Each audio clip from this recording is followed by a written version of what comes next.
Welcome to the deep dive.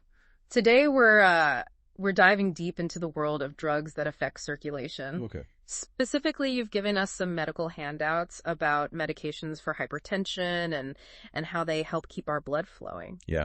And this is a topic that's relevant to a surprising number of people. Over 50 million people in the U.S. alone are dealing with hypertension. 60 million. Wow, I had no idea it was that high. It really makes you think about how important it is to, understand these medications and how they impact our bodies. Absolutely. And what's fascinating and concerning is that hypertension often flies under the radar. It's been called the silent killer because it can damage vital organs like your heart, your brain, kidneys, even your eyes, without always showing obvious symptoms. So it's like a ticking time bomb if you don't catch it early. Exactly. That's why understanding these medications is so important. Okay, that makes sense. Looking at this list of medications, though, ACE inhibitors, ARBs, calcium channel blockers, I'm feeling a little overwhelmed. It's like back in chemistry class. Don't worry, I'm here to break it down. Let's start with ACE inhibitors. Perfect. Let's tackle those first. The discovery of ACE inhibitors is a great example of how medical breakthroughs can come from really unexpected places. Okay. It all started with a study of venom from a Brazilian pit viper. Wait, really? Venom? That doesn't sound very promising. It sounds scary, but bear with me. Researchers found that this venom dramatically lowered blood pressure. Turns out it contained a compound that interfered with the body's production of angiotensin II. Angiotensin II. That rings a bell, but remind me what that is again. Of course. Think of angiotensin II like a tiny squeeze clamp for your blood vessels. It's a powerful vasoconstrictor, meaning it makes your blood vessels tighten up. And when those vessels tighten, it's harder for blood to flow through, which can lead to high blood pressure. Ah, so it's like squeezing a hose. The tighter you squeeze, the less water can get through. Exactly. Now, back to those researchers. They were able to isolate the compound in the venom that blocked angiotensin II, and voila, ACE inhibitors were born. By preventing the squeeze clamp from being produced, these medications help relax the blood vessels and lower blood pressure. That's incredible. So instead of dealing with the venom itself, they figured out how to replicate the blood pressure lowering effects safely. Talk about turning a dangerous substance into a life-saving medication. Exactly. Now, let's move on to ARBs, another class of medication on your list. They also target angiotensin II, but in a slightly different way. Okay, so if ACE inhibitors are like stopping the production of the squeeze clamps, what do ARBs do? Think of angiotensin II like a key trying to get into a lock on your blood vessel. Okay. ARBs are like putting gum in that lock, so the key, angiotensin II, can't fit anymore. It can't do its job of tightening those blood vessels. So both ACE inhibitors and ARBs are ultimately trying to prevent that tightening effect, just from different angles. That's really clever. What about those calcium channel blockers I see mentioned here? What's their role in all of this?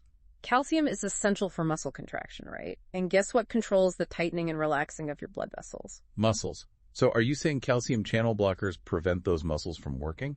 Not exactly. They block the entry of calcium into the muscle cells in your blood vessels, reducing their ability to contract as forcefully, leading to, you guessed it, relaxation and better blood flow.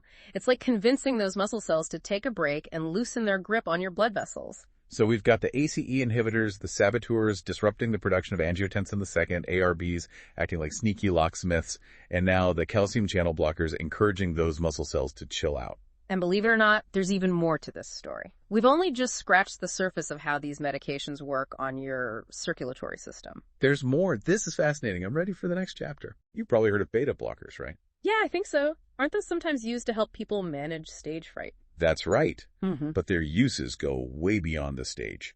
They're actually really versatile when it comes to treating circulatory conditions. Interesting. Tell me more.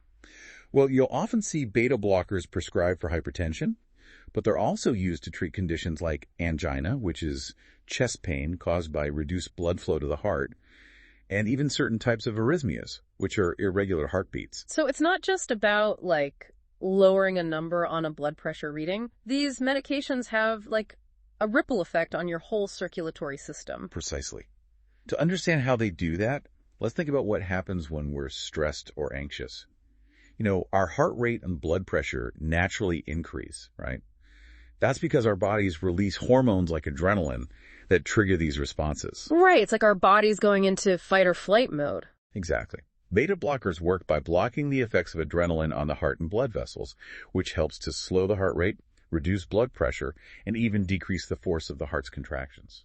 So in a way, they're like calming influences for our circulatory system. It makes sense that they'd be helpful for conditions like angina and arrhythmias, where those stress responses could actually be harmful. Exactly, and this highlights a really important point about how interconnected our bodies are. Yeah. A medication designed primarily for one purpose can have these cascading effects that make it useful for treating other, seemingly unrelated conditions. This is all so fascinating. It really makes you appreciate the complexity of the circulatory system and how much we rely on it functioning properly. Absolutely. Speaking of relying on proper functioning, this might be a good time to shift gears and talk about nitrates and vasopressors. Okay. Those sound a bit more intense. From what I remember, those are often used in more emergency situations, right? That's right. They come into play when we need to make rapid adjustments to blood flow, either to increase it or decrease it very quickly. Let's start with nitrates. Okay, so when would nitrates be used? Nitrates, like nitroglycerin, are often used to treat angina. Remember how we talked about angina being caused by reduced blood flow to the heart muscle? Right. It's like the heart isn't getting enough oxygen, which causes that chest pain. Exactly. Nitrates work by rapidly dilating or widening the blood vessels. This allows more blood to flow to the heart muscle, which helps to relieve the chest pain. So it's like hitting the easy button for blood flow when your heart needs it most. That's a great way to put it. Now, on the other end of the spectrum, you have vasopressors. These are reserved for really serious cases, like shock, where blood pressure plummets dangerously low. Okay, so in this case, you actually want to constrict the blood vessels to increase blood pressure quickly. Exactly. It's all about finding the right balance for the situation. Drugs like dopamine and norepinephrine are examples of vasopressors. They work by constricting blood vessels, which helps to raise blood pressure and restore blood flow to vital organs. It sounds like a delicate dance, like relaxing blood vessels when needed and constricting them when necessary. This next section on the list has me a bit curious. We're seeing anticoagulants, antiplatelets, and thrombolytics. Are these all working toward the same goal?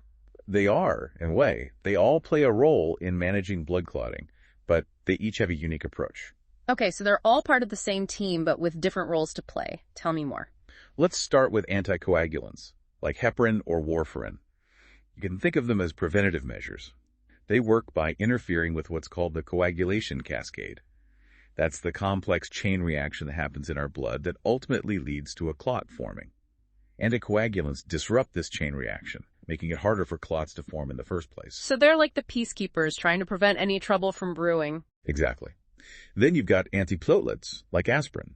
These medications target platelets, which are those sticky cells in our blood that clump together to form clots. Right, they're like the first responders that rush to the scene of an injury to stop bleeding. Exactly. But sometimes those platelets can get a little overzealous and form clots where we don't need them.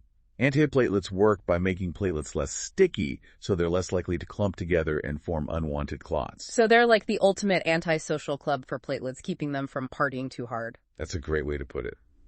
And finally, we have the heavy hitters, thrombolytics. These are the clot busters, medications like TPA that are used in emergencies like heart attacks or strokes. They work by actually dissolving existing clots. Wow, so they're like the demolition crew that comes in to clean up the mess after a clot has already formed. That's incredible. So we've covered a lot of ground here, talking about all sorts of medications that affect circulation. It seems like we've focused a lot on what happens when things go wrong. But what about preventative measures? What can people do to, maintain healthy circulation naturally? That's a great question, and it's an important one because in many cases, prevention is the best medicine. So what are some of the key things people can do to keep their circulatory systems in tip-top shape?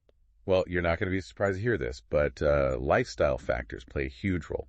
We're talking about the usual suspects: diet, exercise, stress management, and not smoking.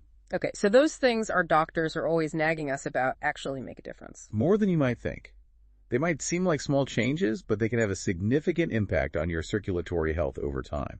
So it's not just about popping a pill when something goes wrong. It's about making choices every day that support a healthy circulatory system. Exactly. Let's start with diet. What we eat has a direct impact on the health of our blood vessels. Makes sense. So what's the recipe for a heart-healthy diet?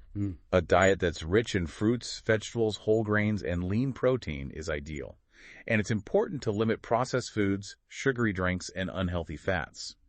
Oh, and let's not forget about sodium. Right, too much salt is supposed to be bad for blood pressure. It is. When there's too much sodium in your bloodstream, your body holds on to water to try and dilute it.